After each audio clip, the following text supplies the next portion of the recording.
Bismillahirrahmanirrahim. Assalamualaikum warahmatullahi wabarakatuh.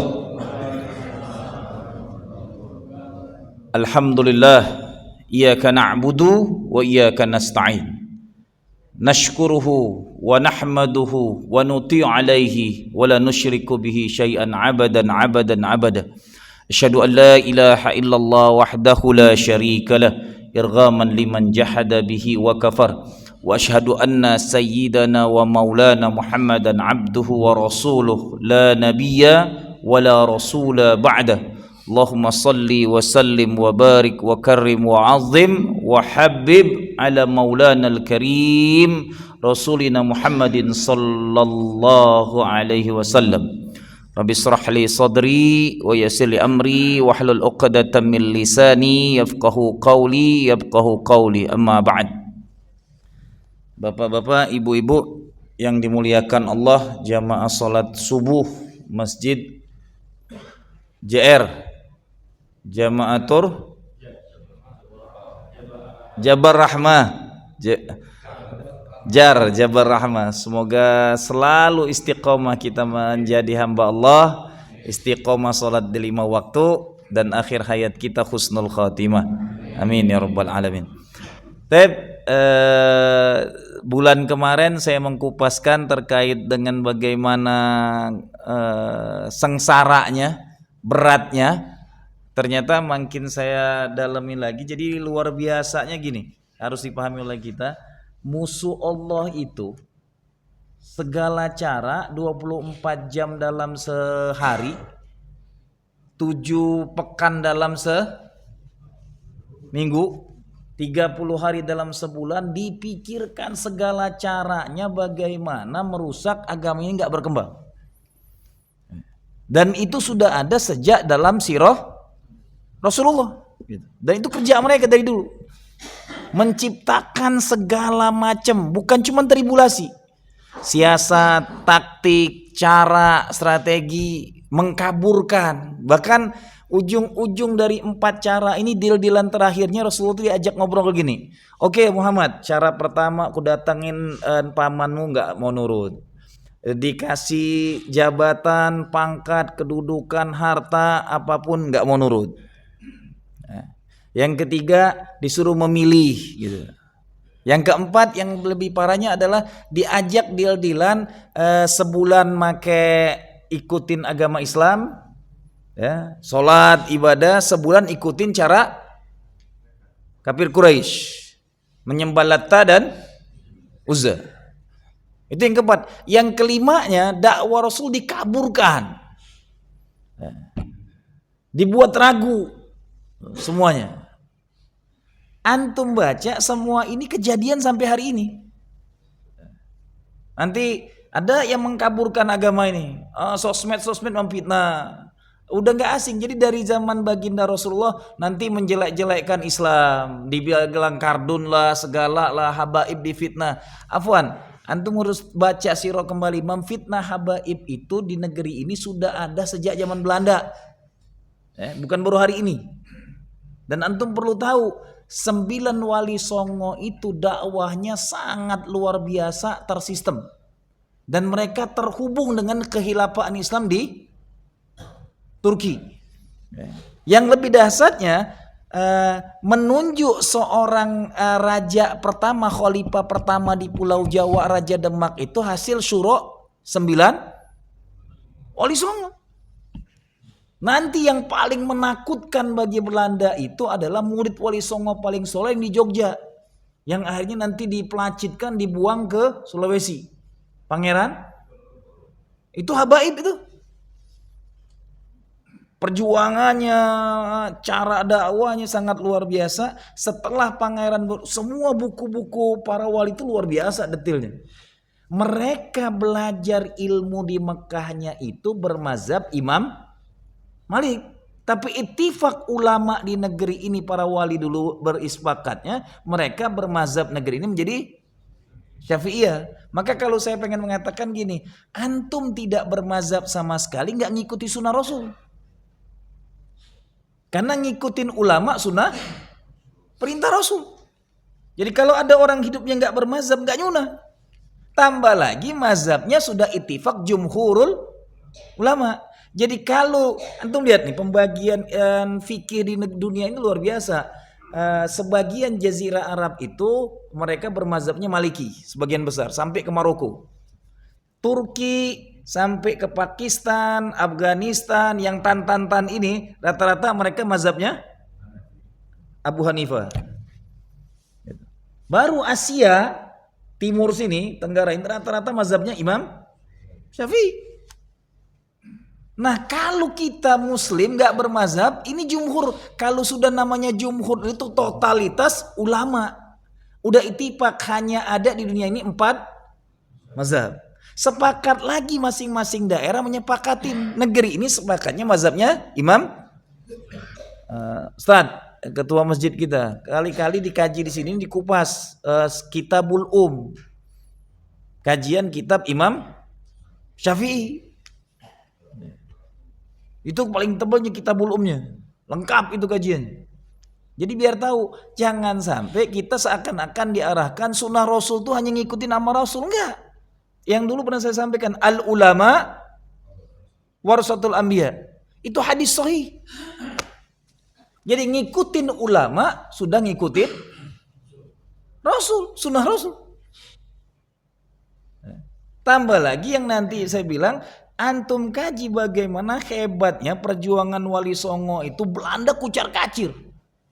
Hancur semua sistem yang dibangun Belanda di Pulau Jawa. Ini gara-gara perjuangan Wali Songo. Diasingkan Wali Songonya, diciptakanlah kitab-kitab kejawen. Diciptakanlah membiaskan Islam, menghancurkan, mengkaburkan Islam di sana. Dibuatlah macam-macam, memfitnah habaib lah, ulama-ulama semuanya difitnah macam-macam. Hari ini terjadi lagi tuh fitnah itu. Sampai umat mencaci maki juga para habaibnya. Ikut pula menjelek-jelekkan gitu.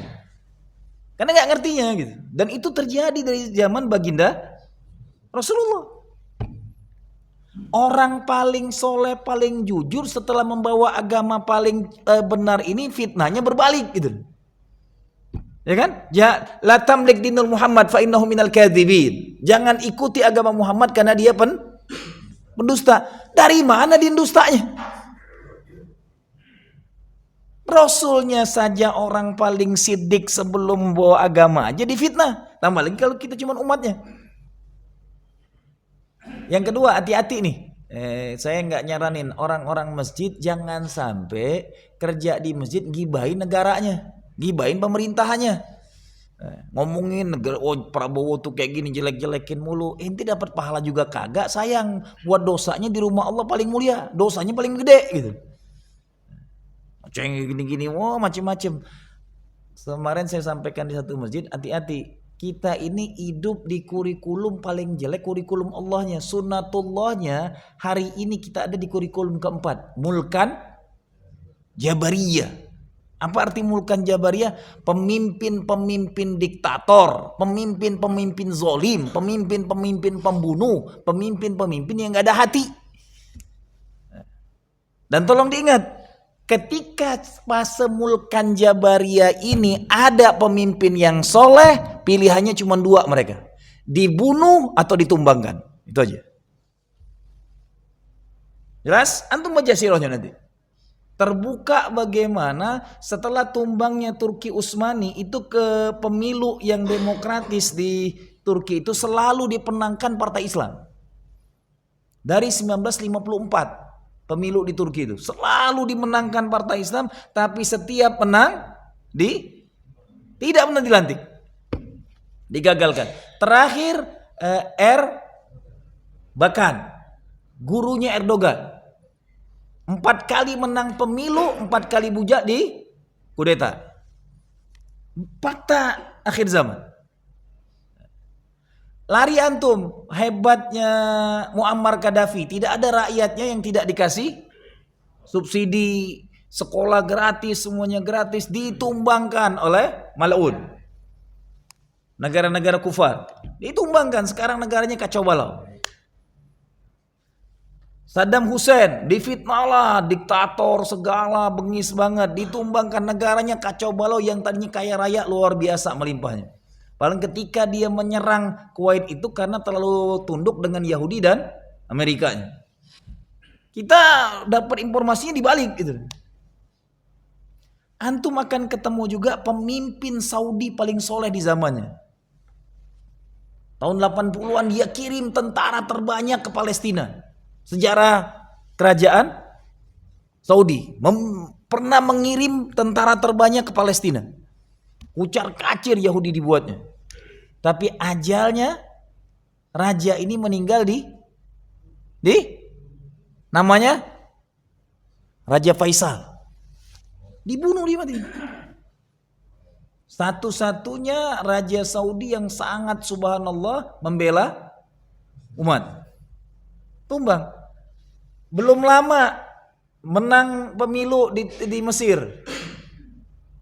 Mursi, habis Quran 30 juz, nggak sampai setahun tumbang. Gak?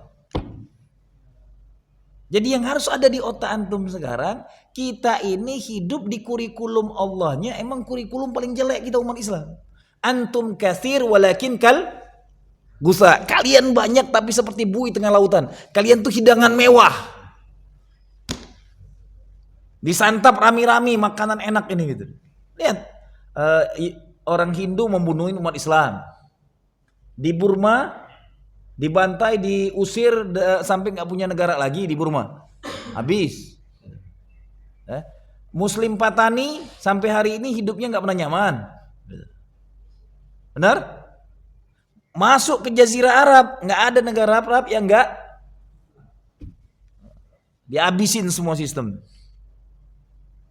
Jadi hari ini kalau kita masih membicarakan pemimpinnya kayak gini, emang udah fitnahnya akhir zaman. Sunnah Rasulnya seperti itu, yang menyampaikan langsung lisan Rasul, sayati zaman ala ummati.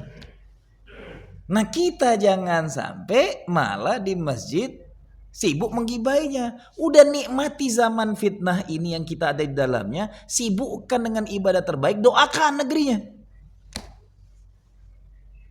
Jangan ikut-ikutan jadi tukang gibah barunya gitu.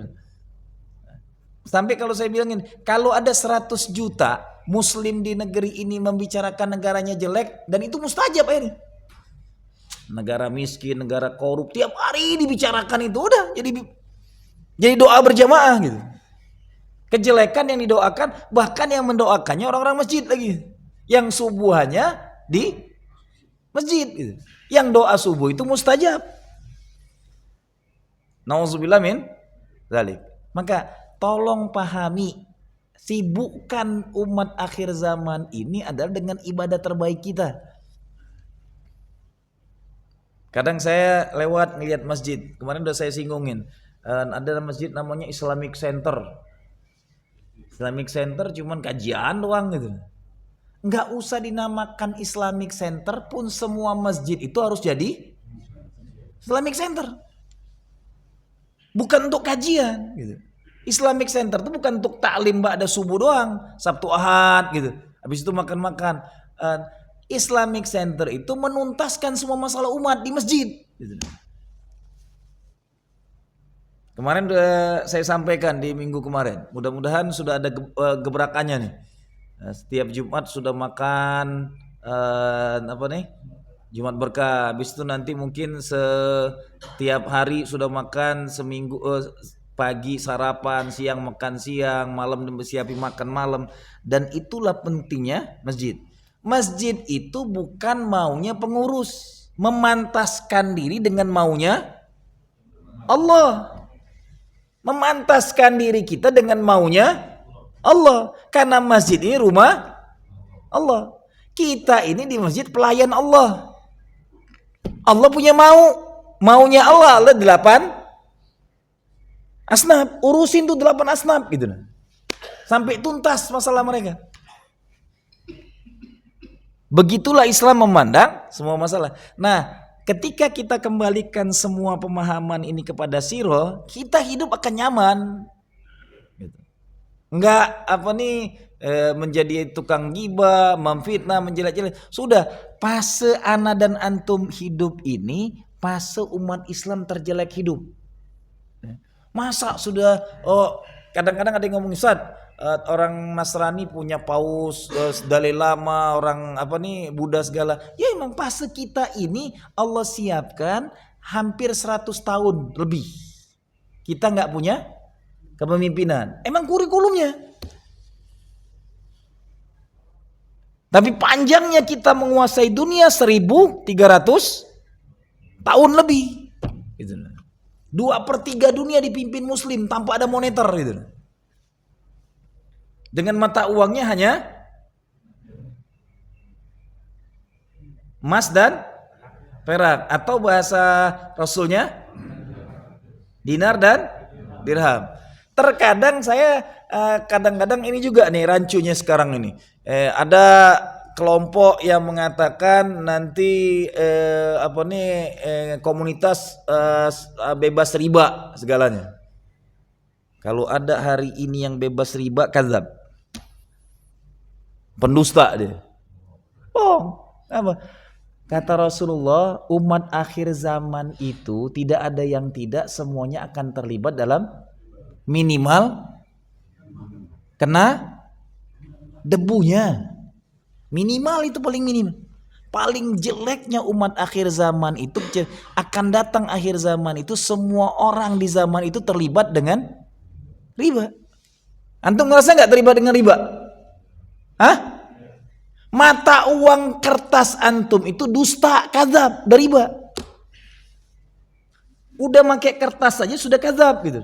Ya, mata uang kita dihargain satu kertas $100 Amerika jadi 1.600.000. Dibohonginya gitu. Benar? Sama-sama kertas.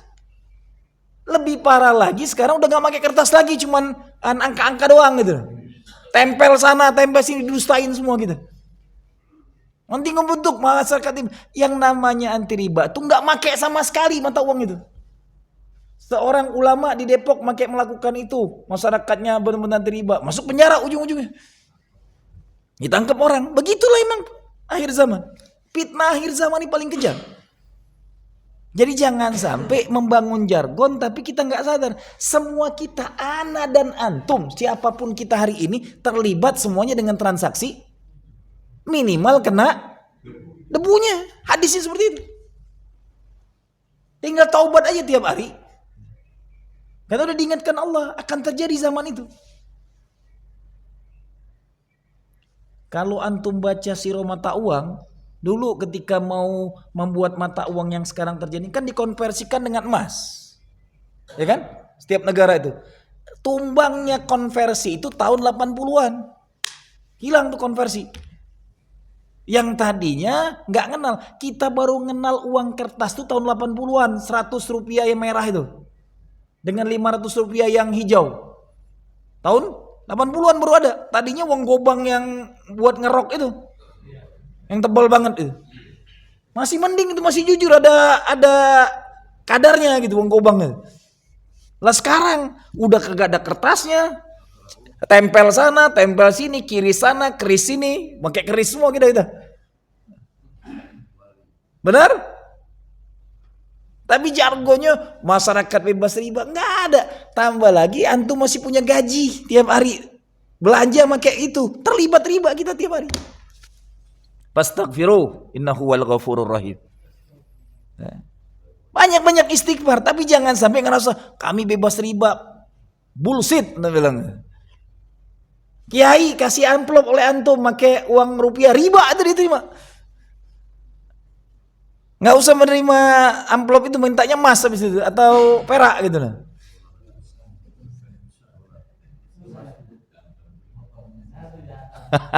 Susah motong. Ya itu Pak.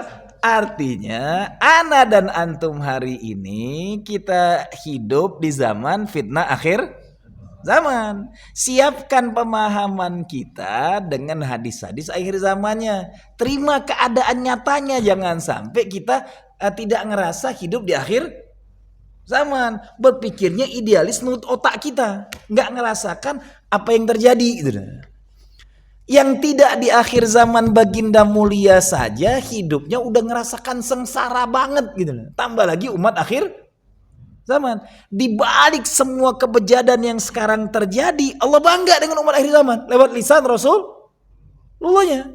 Jadi walaupun sebejat apapun, yang paling dibanggakan Rasulullah di tengah sahabatnya, aku bangga dengan umat karena mereka tidak pernah ketemu dengan aku, dia masih ibadah kepadaku. Saking mulianya agama ini. Makanya kalau bahasa saya gini, nikmat agama ini sampai orang kafir saja masih dapat suaka dari Rasulullah. Pamannya bela beliau. Apa kata Rasulullah? Nanti di yaumil mahsyar aku akan memperjuangkan Abdul Muthalib. Ali bin Abi Thalib. Pamannya ini akan diperjuangkannya karena dia telah membela Islam. Ada orang lebih bejat daripada Abu Thalib, Abu Lahab. Karena setiap dia saking senang bangganya tuh dengan Rasulullah, setiap hari Senin dia bangga dengan hari kelahiran Rasulullah. Dalam hadisnya Rasulullah mengatakan, setiap hari Senin azabnya Abu Lahab diringankan oleh Allah. Karena dia bangga dengan hari lahirnya Rasulullah. Lah kita umat Muhammad nih, gitu. Jangan jelek-jelekin saudara muslimnya. Mohon maaf dengan tegas. Kalau dikit-dikit muslim ini ahlil bid'ah. Hati-hati membid'ahkan orang muslim, bisa sesat dia selamanya. Orang yang kafir saja masih dimuliakan oleh baginda Rasul. Umat Muhammad yang ibadah malah mohon maaf, saya dengan tegas juga mengatakan, kalau antum membid'ah-bid'ahkan umat Islam, berarti antum membid'ahkan sahabat. Hadis sahih, pertama kali pelaku sholat tarawih berjamaah itu adalah Umar bin. Bahkan kata Umar, inilah bid'atul hasanah yang kuperbuat. Jadi kalau kita mengatakan bid'ah itu sesat, sahabat antum sesatin. Ada iklan dikit. Begitu indahnya agama ini, artinya saya cuma mengingatkan kepada kita, jangan sampai mengkaji, memahami agama dari tidak punya basic syariah yang benar, ikut taklim langsung diterima mentah-mentah. Pulang-pulang ke kampungnya dikit-dikit ngapir-ngapirin. Kagak ada yang benar nih ibadahnya. Mengisi ngikutin nenek moyang lo gitu. Nenek moyang lo itu kalau nenek moyangnya yang kafir, kalau muslim sudah bangga itu. Jelas? Nah, 5 strategi yang dilakukan kafir Quraisy dengan segala kelicikan, segala caranya, siang malam mereka pikirkan bagaimana menghancurkan dakwah Rasul. Sampai saya mikir, orang kafir saja mati-matian Bapak Ibu. Mati-matian untuk menghancurkan Islam. Lah kita muslimnya gak ngerasa gitu. Yang hebatnya, semua kebejatan yang dilakukan kafir dari dulu sampai hari ini modalnya besar mereka lakukan. Bahkan untuk menikmati maksiat itu kosnya mahal. Ya kan? Masuk diskotik berapa bayarnya? Mau masuknya aja udah berapa tuh? Belum nyekek botolnya. Ke masjid dikasih makan, dikasih minum, tinggal duduk, bayar nggak? Setengah mati manggilinnya. Lah diumumin oleh ibu-ibu pengajian yang nggak datang juga. Gitu. Ini fakta. Hari ini modal orang-orang Yahudi sampai ini modalnya perusahaan mereka sampai bangkrut semua gara-gara nyerang Palestina hari ini, Gaza. Yang nggak masuk akal, ilmu yang mereka ini lebih hebat daripada bom di Hiroshima, tapi negaranya masih ada bentuk, masih ada perlawanan. Yang nggak masuk akal bagi mereka, harusnya sudah hancur carut marut, nggak ada kehidupan lagi. Bukan karena kehebatan Muslim Palestina, ya karena ada Allah Subhanahu. Tidak ada satu tentara Allah yang berperang kecuali dikitarin oleh 70.000 malaikatil muqarrabin. Begitu cara Allah memandang.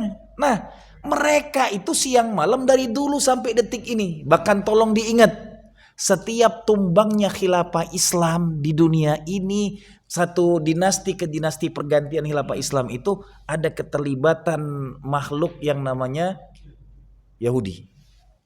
Selalu ngerusak Islam.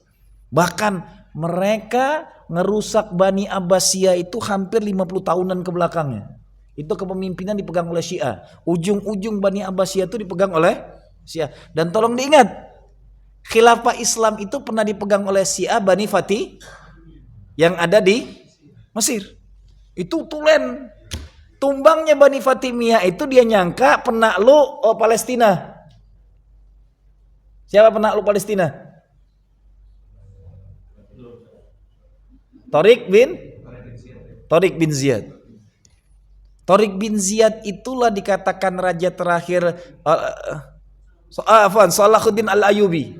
Salahuddin Al-Ayyubi inilah yang dikatakan oleh Fatimiyah itu, ini orang kita dan masih keluarga kita. Setelah dia diangkat jadi khalifah, dia tumbangkan semua sistem Syiahnya.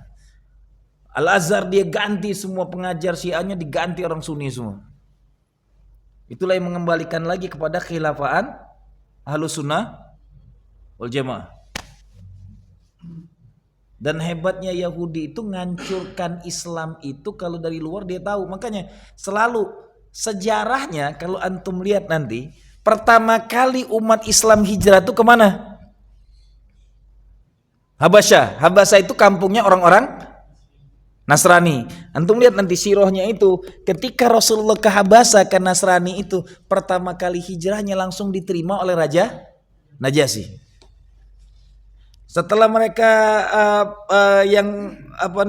ekspansi kedua kalinya, 87 laki-laki dan 19 orang wanita, itu dikirimlah oleh pembesar-pembesar Quraisy Amr bin As dengan Tuaibah.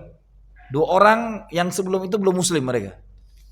Dikirim untuk iwaswis.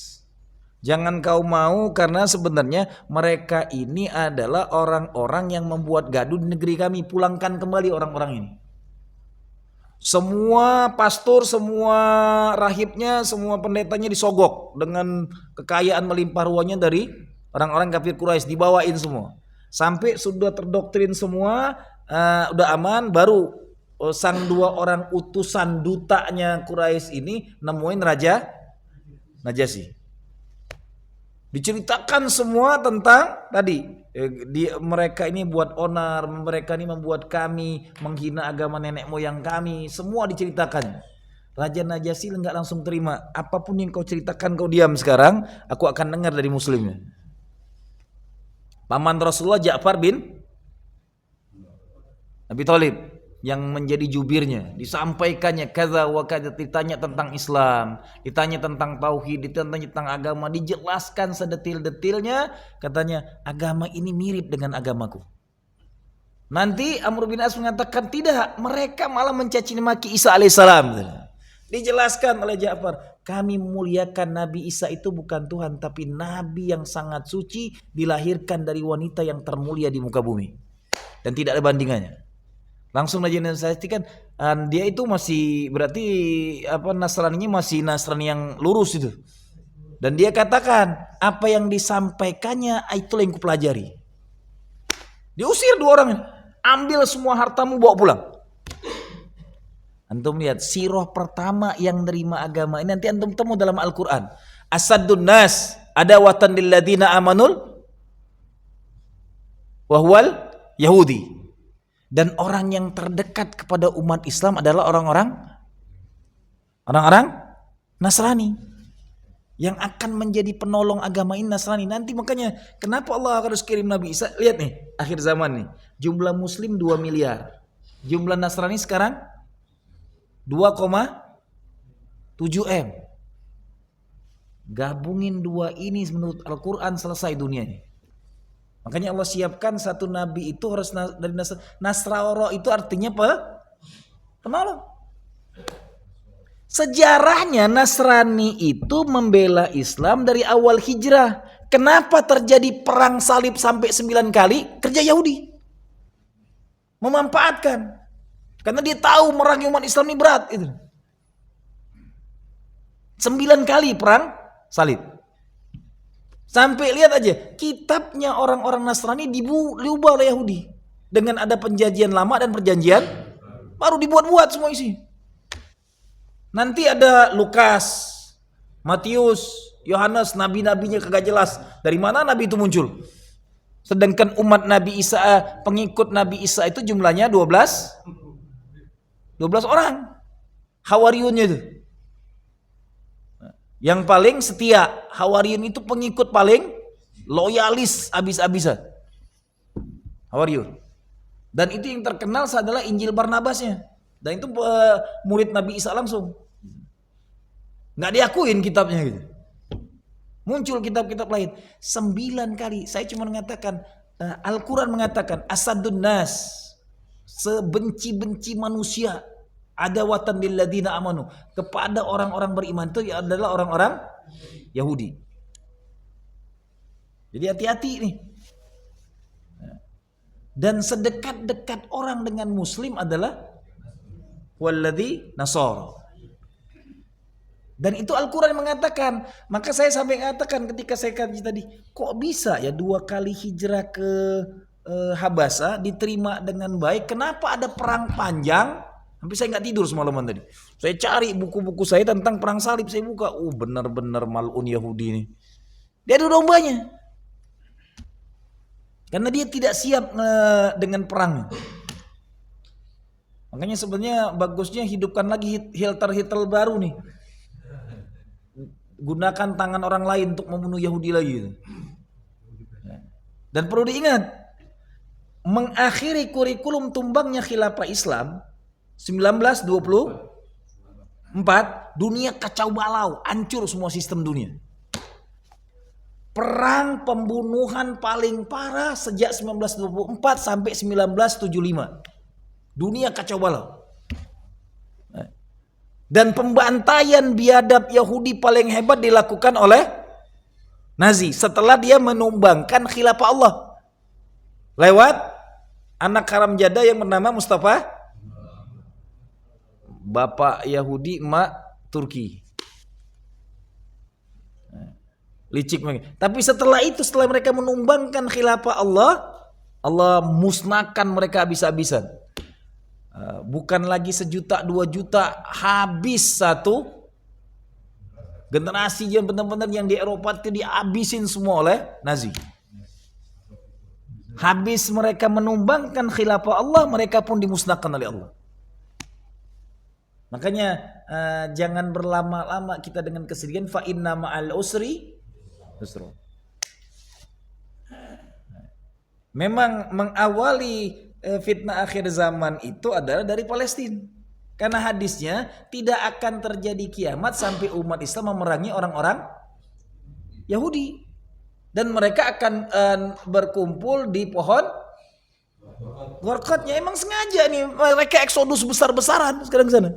Pengen ngakui negeri itu negara mereka tanamin pohon Gorkot, tinggal nanti enak aja udah kumpul, udah nggak lagi kayak Hitler nyarinya setengah mati gitu. Eksistensinya udah jelas di situ. Dan itu hadisnya sahih gitu. Tidak akan terjadi kiamat sampai umat Islam memerangi gitu. Lihat saking Allah menyanjungnya orang-orang Nasrani, ya, nggak ada surat Bani Israel, ada nggak? Ada nggak surat Bani Israel? Hah? Surat Bani Israel.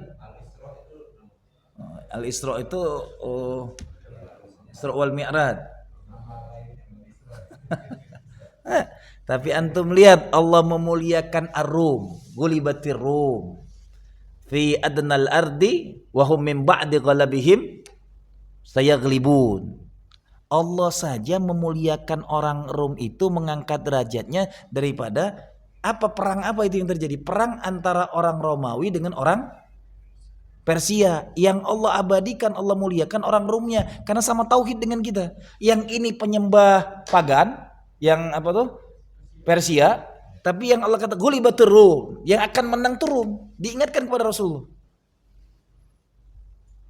Nggak mungkin sepenting itu sampai punya surat sendiri Ar-Rum. Yang emang nanti akhir zaman akan ditemukan. Ada ngekliknya nih. Semoga sudah mulai sadar nih kan Eropa nih.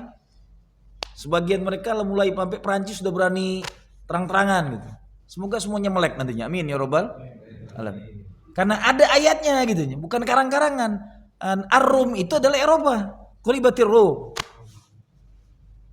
Sampai hari ini Romawi dan itu lama berkuasa di muka bumi gitu. Sejarah itu terus berulang. Lihat nanti. Pernah lagi jaya-jayanya Islam muncul tentara Mongol. Hanya dalam 2 tahun tumbang kehilafan paling dahsyat dalam kehilafan Islam. Kota 1001 malam yang gemerlapnya paling maju paling modern di zamannya. 2 juta muslim dibantai habis-habisan tentara yang munculnya tiba-tiba, hilang tiba-tiba. Genghis Khan dan keturunannya. Tapi setelah itu hilang mereka. Sekarang lihat nih. Secepat kilat dari tadinya dikuasain Eropa dengan Amerika, muncul di tengah jalan Mongol baru lagi, Cina. Dengan ekonominya, dengan sistemnya sekarang menguasai sistem lagi. Terus seperti kata Allah dalam Al-Quran, dunia ini Allah pergilirkan. Begitulah faktanya. Dan mereka nggak ada yang lama biasanya, berkuasanya nggak ada yang lama. Giliran terlama Allah berikan kepada umat Islam. Siapapun yang hari ini yang dengan jargonnya pengen mendirikan khilafah segala, khilafah akhir zaman bukan si A, si B, siapapun, bukan nama kita. Kurikulum kelima nanti khilafah akhir zaman itu dipimpin oleh keturunan Rasulullah yang namanya sama dengan Rasulullah. Munculnya langsung dari kota Rasul. Munculnya dari Madinah, namanya Muhammad bin Abdullah, wajahnya persis dengan Rasulullah. Itulah al-imamul, itulah khilafah terakhir. Jadi siapapun yang sekarang menjargonkan pengen mendirikan khilafah, khilafah terakhir tidak bisa didirikan oleh manusia. Yang dirikannya atas izin Allah. Dimunculkan nubuatnya. Makanya kenapa antum lihat? Hati-hati nih kalau kita ikut memfitnah keluarga Rasulullah itu. Kalaupun ada yang ngaku-ngaku itu urusan dia dengan Allah. Tapi yakinlah sampai kita at-tahiyat terakhir tuh rukun sholat. Tidak sah sholat kita kalau tidak menyebutkan Allahumma sholli ala Sayyidina Muhammad wa ala ali. Ingat, Allahumma sholli ala Sayyidina Muhammad tuh kita bersolawat untuk Rasul. Wa ala alihi siapa? Nasab Rasulullah sampai hari kiamat yang dijaga oleh Allah. Sampai hari kiamat siapa nasabnya? Ya akan jadi khalifah akhir zaman. Munculnya tiba-tiba, bukan sekarang. Sudah mulai dengan ngaku-ngaku jadi Imam Mahdi gitu. Imam Mahdi itu bukan apa nih? Deklarasi ngaku sekarang, enggak. Dia akan muncul, akan memimpin tentara. Berapa banyak tentaranya? 70.000 yang akan membunuh Yahudi Isfahan. Itu akan terjadi perangnya nanti. Dan Yahudi Isfahan itu 70.000 yang akan jadi prajurit Dajjal. Ketemu dengan prajurit Imam Mahdi. Tapi Imam Mahdinya kalah. Ketika ketemu Dajjal, yang akan membinasakan Dajjal adalah Nabi Allah Isa alaihissalam. Baru dunia nanti ketika Imam Mahdi memimpin 40 tahun tidak ada orang miskin, tidak ada yang hidup muslim sengsara. Jelas? Tep? Jam 6? Kurang? Kalau ada pertanyaan silakan. Yang ini. Karena ini saya ambilnya rangkuman global dulu. Ternyata pas saya buka, Masya Allah. Mengkajikan terkait dengan fase paling getir ini, harus mohon. Saya nggak tahu nih, saya pengennya tuh kalau bisa antum punya bukunya semua, kita buka bareng-bareng dikit-dikit, dibedah. Kenapa? Fase ketika tribulasi ini paling menyedihkan. Saya kalau membacanya pasti nangis. Karena nggak ada nyamannya hidup Rasulullah. Ke kanan salah, ke kiri salah, ke depan salah, ke belakang salah, buka pintu ditimpukin dengan kotoran macam-macam gitu. Lagi sholat ditimpuk batu, oleh Hindun ditimpukin kotoran unta gitu. Gak ada kenyamanan selama tribulasi fase Mekah. Tambah lagi setelah paman dan istrinya meninggal, lebih sengsara lagi. Gak ada kenikmatan sama sekali hidup baginda mulia.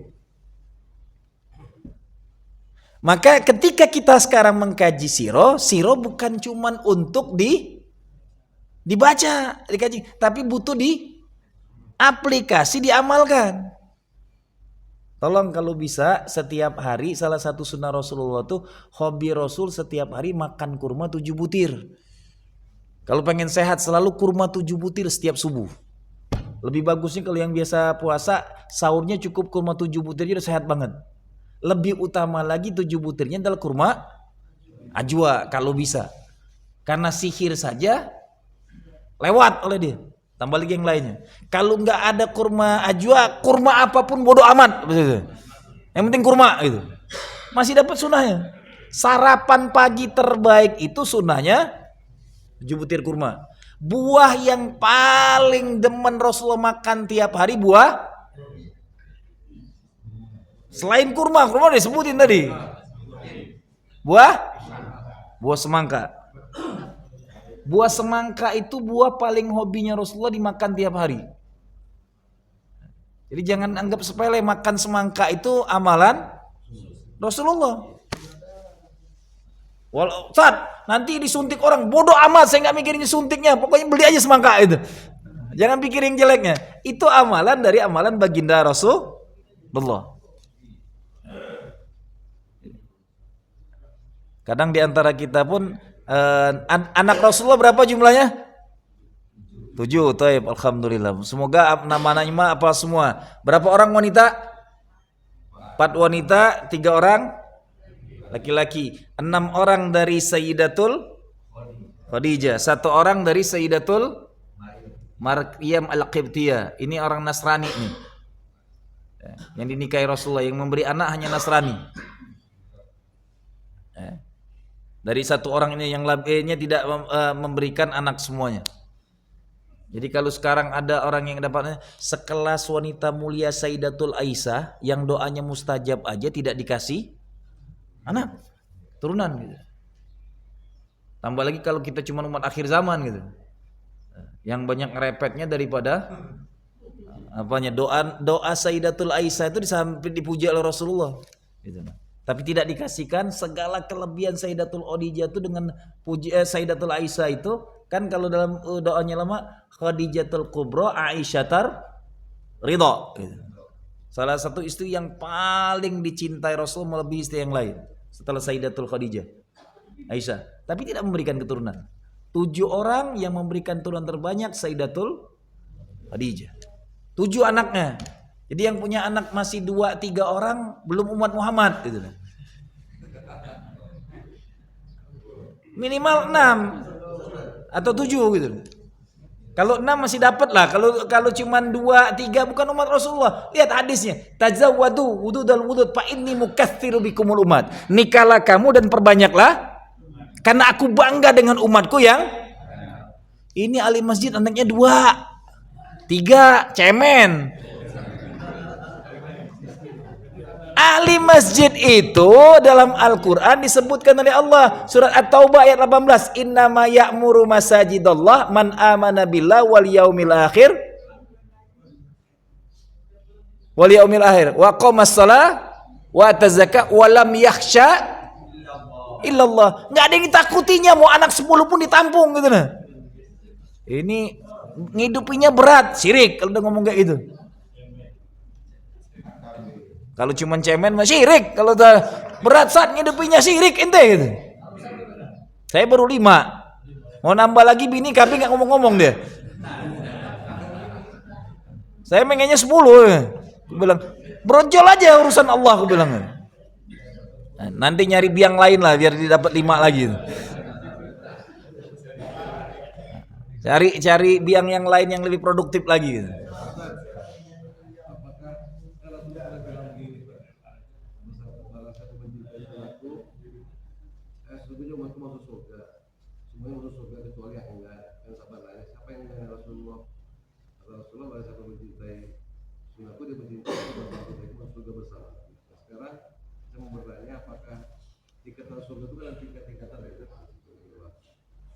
Apakah tingkat surga itu ditentukan oleh yang mencintai sunnah Rasulullah?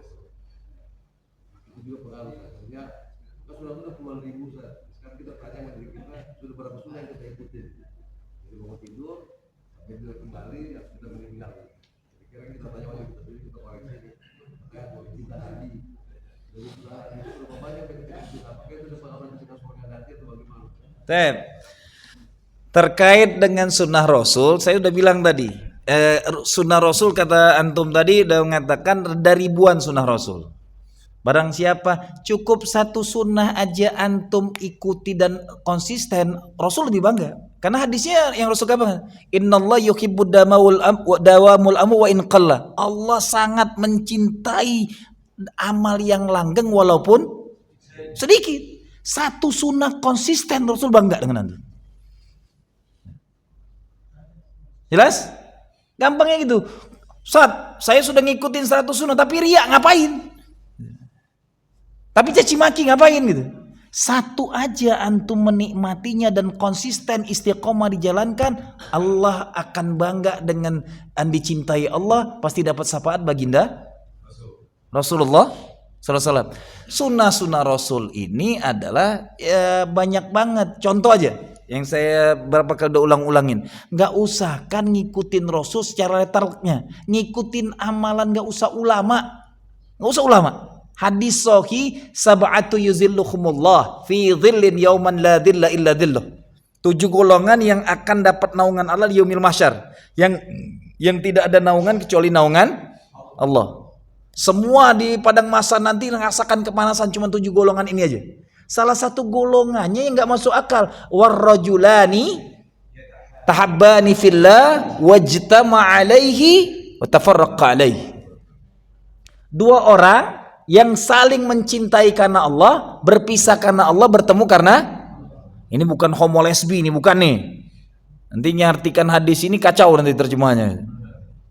2 orang yang rasa mencintai karena Allah. Ana ketemu antum, uhibbuka fillah. Ketemu dengan Allah karena cinta kepada Allah, berpisah karena Allah, itu pun sudah sunnah Rasul. Ada sabnya sendiri nanti dia. 7 golongan tadi. Saking mudahnya dalam Islam untuk menjadi orang ahlul jannah. Enggak ekstrim, dikit-dikit membid'ahkan dah gitu. Ini bukan ngikutin ulama loh. Hadis ini, ya kan gitu. Enggak disebutkan, sedangkan ke Rasul al ulama warasatul, derajatnya luar biasa ulama dalam Islam. Nah ini nggak ngomongin ulama, hadis ini 2 orang yang mencintai karena Allah saja sudah dapat tempat khusus di padang mahsyar.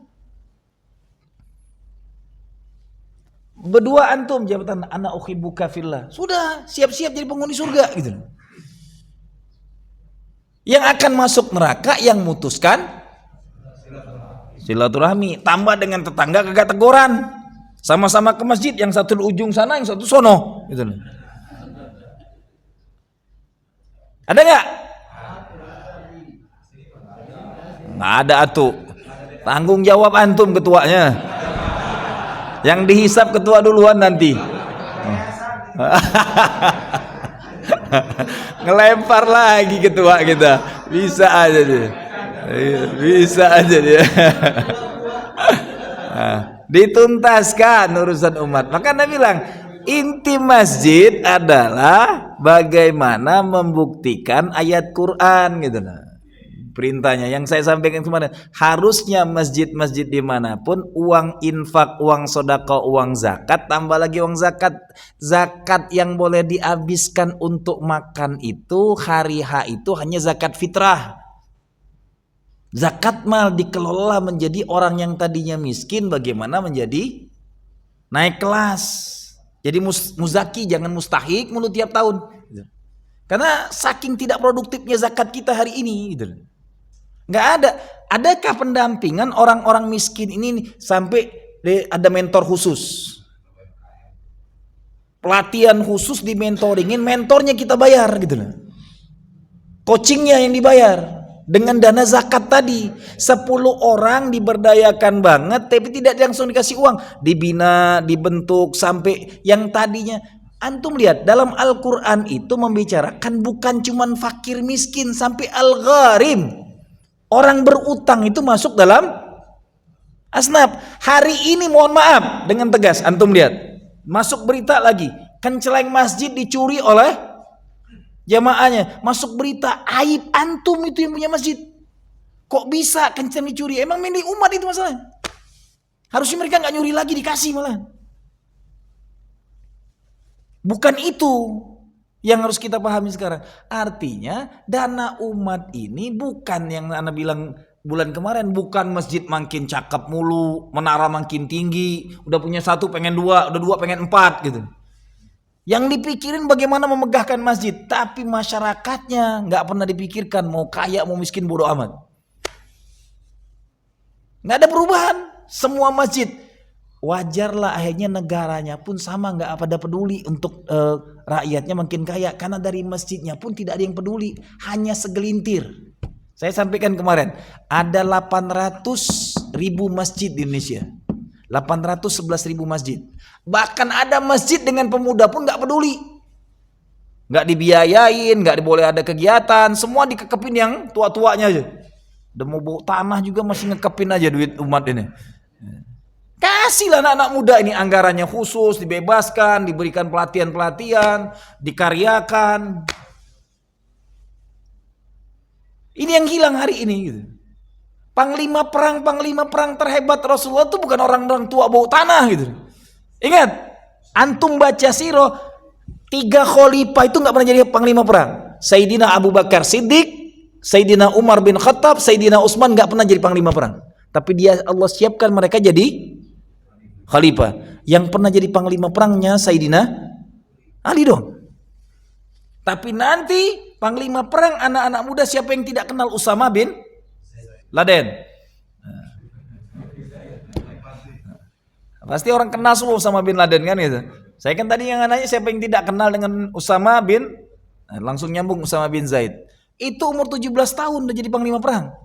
Hari ini anak-anak muda 17 tahun ke masjid aja udah jarang. Kan yang tua-tua aja bicaranya tentang bid'ah ini itu. Harusnya jadi anak-anak muda kongko-kongko di sini, ngobrol mereka, duduk-duduk sini sampai dapat jodoh di masjid. Nggak boleh pacaran di masjid. Yang pacaran di luar inti kagak tegor gitu. Bagus ketemu di masjid langsung nikahkan. Ketemunya di rumah Allah. Yang penting mereka nggak dua-duaan aja. Ta'aruf dia saling lihat-lihatan dari jauh nggak masalah. Daripada ngelihatnya di mall, mendingan ketemu di rumah Allah. Hari ini masjid kita belum sadar diri. 811.000 bagikan, saya bilang kemarin, bagikan 250.000 umat. Cukup 250 sampai 300 orang yang dikelola setiap masjid. Selesai masalah umat di negeri ini. Faktanya sampai hari ini masjid-masjid kita bangganya dengan banyaknya kajian, banyaknya taklim, banyaknya PHBI. Nanti ceramah-ceramah bid'ah maulidan, nah itu mulai dibalas pula dengan dalil-dalilnya, saling simbat ujung-ujungnya. Yang tepuk tangan orang kafir. Nauzubillah min. Bahkan hari ini lihat nih, ketika ada satu ustadz yang kena terkait masalah haji langsung dibully rame-rame, termasuk umatnya pun membulinya. Sebelum selesai dengan seorang ustadz yang lumayan tenar ini, dengan santunnya dia ceramahnya segala, gara-gara kasus langsung jelek. Lembaga Islam yang besar banget di negeri ini yang udah tua, oleh KPK dikatakan ada sekian, mulai sibuk. Kita ikut menjelekkannya. Ini operasi orang-orang di luar Islam sengaja. Lihat aja antum, kalau yang mau masuk penjara apa-apa dipeciin, dibajuin koko gitu. Sadar nggak kita ini digiring sebagaimana hadis yang saya bilang tadi. Karakter orang-orang kafir itu sesuai sirah. Tidak akan tidur 24 jam. Bagaimana caranya Islam ini hancur, rusak. Minimal kalau mereka tidak bisa ngerusak habis-habisan, dilarutkan. Sebagaimana ajak deal dan ujung-ujungnya, oke udah kami terima karena sulit banget nih Muhammad nih, tengil gitu nih. Diapain nggak bisa, udah kita ajak deal-dealan. Daduk dengan Rasulullah, oke kita deal-dealan. Itulah munculnya ara'aital ladzi lakum dinukum. Inna Qul ya ayyuhal kafirun. Ayat itu turun gara-gara orang-orang kafir ngajak deal-dealan. Baru turun dengan tegas Allah mengatakan itu. Nggak ada deal-deal. Qul ya ayyuhal kafirun la a'budu ma ta'budu. Gara-gara jadi gitu, saking luar biasanya memikirkan 24 jam sampai detik ini bagaimana walan tardo, mereka nggak akan meridho. Yang kita umat Islamnya nggak pernah 24 jam untuk agamanya. Mari sama-sama nih, yuk dudukin lagi, ibadatin surokkan lagi pengurusnya bagaimana masjid itu masjid berdaya. Masjid semua orang nyaman. Kalau antum mengatakan masjid kita udah nyuna, ahlu sufa itu 24 jam tinggal di emperan Masjid Nabawi. Sampai Rasulnya meninggal pun mereka masih tinggal di sana. Baru selesai 450 ahlu sufa itu nggak miskin lagi. Setelah dijadikan oleh Umar bin Khattab gubernur-gubernur, dikirim ke daerah-daerah. Mana tempat yang butuh dikirim ke ahlu sufa ini. Ada yang jadi gubernur, ada yang jadi tokoh ulama hebatnya yang ngajarin Qur'annya. Karena mereka lah yang menerima hadis dan Qur'annya. Baru selesai kehidupan ahlu sufa itu tuntas setelah penaklukan yang banyak dilakukan oleh khalifah kedua. Baru selesai. 24 jam masjid dari zaman Rasul nggak pernah tutup Nabawi itu. Rumah Rasul itu nanti lihat dalam surat Al-Hujurat. Arti Hujurat apa? Kamar-kamar. Karena apa? Terlalu tidak ada adabnya ahlu sufa itu masuk rumah Rasul, sudah dikasih makan nanti ngajak ngobrolnya lama banget sampai Rasul nggak mau ngusirnya. Ditegur lewat dalam Al-Quran, tidak sepantasnya kamu berlama-lama di rumah Rasulullah. Habis makan kabur, ini nggak tahu diri gitu. Dari makan gratis ngajak ngobrol lama-lama, sedangkan Rasul punya hajat dengan keluarganya. Saking mereka udah nggak ada batas dengan rumah Rasul, bukan lagi dengan masjid. Halo? Dengan rumah bukan kiai lagi, kalah kiai, nggak ada yang hebat dengan Rasulullah. Rumah Rasul itu terbuka untuk ahlu sufa yang hidup, mereka pakaian mereka pun compang-camping, makan di rumah Rasul. Ketika rumah Rasul nggak ada, datangin rumah Abu Bakar, kata Rasul. Datangin rumah ini. Kalau lagi nggak ada, disuruh ya pergi ke sana. Yang ditampung oleh sahabat kadang-kadang sampai 50 orang. Hari ini, antara kita hari ini, kadang-kadang yang dipikirin gonta-ganti mobil, gonta-ganti motor. Tapi tetangga kita yang di luar komplek nggak makan, kita nggak pernah terpikir sama sekali. Itu bagian sunnah yang utama. Satu orang muslim terbunuh saja itu lebih mulia daripada dunia dan seisinya. Satu orang muslim yang dibunuh. Maka persaudaraan sesama muslim itu sunnah muakkadah yang terikat, tidak boleh dicaci maki. Itu tadi yang dikatakan sunnah itu. Sunnah itu memuliakan saudara muslim, membuat mereka naik kelas, mengupgrade mereka, itu sunnah. Lihat, dan antum lihat ahlu sufa itu bukan dari satu daerah. Salman Al-Faris itu dari Persia. Abu Zar dari Al-Ghifari. Bapak kucing dari kalau orang umroh pasti hobi banget ke sana. Naik telepriknya. Taif. Abu Hurairah dari Taif. Ketua Masjid Nabawi kalau bahasa saya gitu. Ketua ahlu sufa itu Abu Hurairah. Ketuanya. Jadi ketua Masjid Nabawi itu Abu Hurairah zaman itu. Tua marbotnya itu. Yang jumlahnya 450 orang. Itu sampai menjadi periwayat hadis terbaik. Masuk Islamnya tahun ke-6 atau ke-7 Hijriah. Tapi dengan kedekatan dengan Rasulullah yang nempel mulu kemanapun, berpisahnya Abu Hurairah dengan Rasulullah ketika Rasul masuk bukan rumahnya, masuk kamarnya. Saking taunya, karena Abu Hurairah tadi kepala sumpah saking seringnya makan di rumah Rasulullah. Bukan lagi makan di masjid, makannya sudah njajah rumah makhluk mulia gitu. Halo, ya ahlus solihun, wahai orang-orang soleh, buka masjid ini jangan cuma untuk sholat 5 waktu 24 jam rumah Allah, jangan dikunci. Bahkan saya sedang ngeritik ini, kalau bisa setiap jamaah mau, kan salah satu sunnah Rasulullah itu nyambut tamu. Hotel itu yang bintang 5 24 jam pintunya pun dibukakan oleh apa namanya? Bukan pelayan, apa namanya? Bukan security, ada khusus. Doorman-nya yang buka terus dan itu mereka gaji. Ini cuman hotel. Ini lebih hotel rumah Allah paling mulia. Kamar mandinya bawa besi, nggak ada yang ngurusin. Orang datang nggak ada yang nyambut, celengak mau kamar mandi nggak tahu gitu.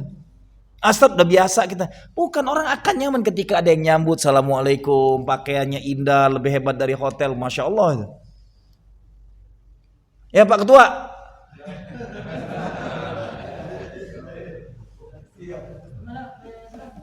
Allah alam shawab. Itu jawabannya. Cukup?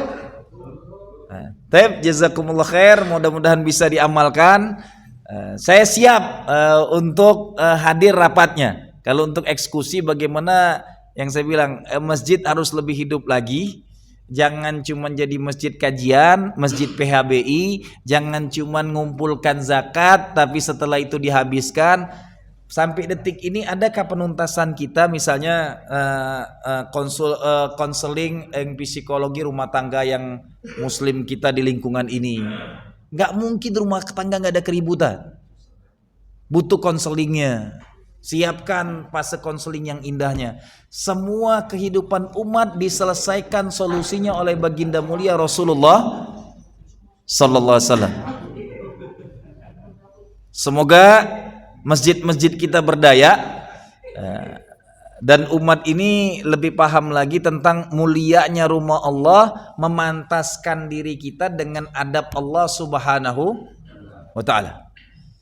Barakallahu fikum, subhanakallahumma wa bihamdika asyhadu an la ilaha illa anta wa astaghfiruka wa atubu ilaik.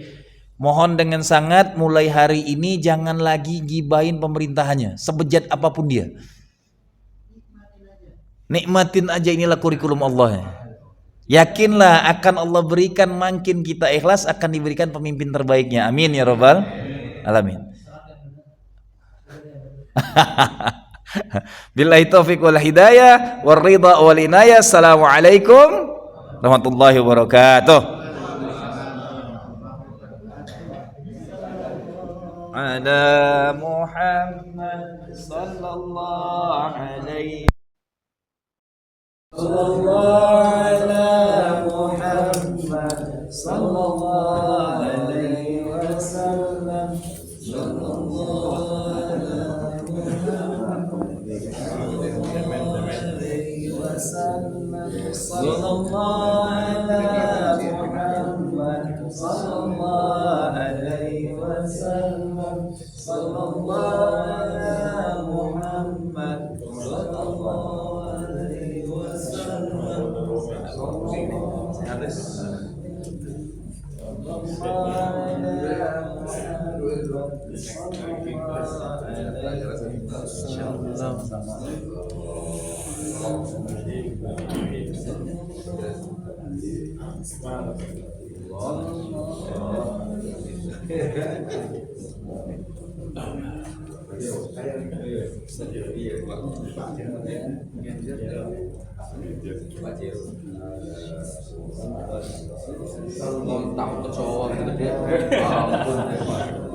Badannya doang gede, sama yang kecil ketat.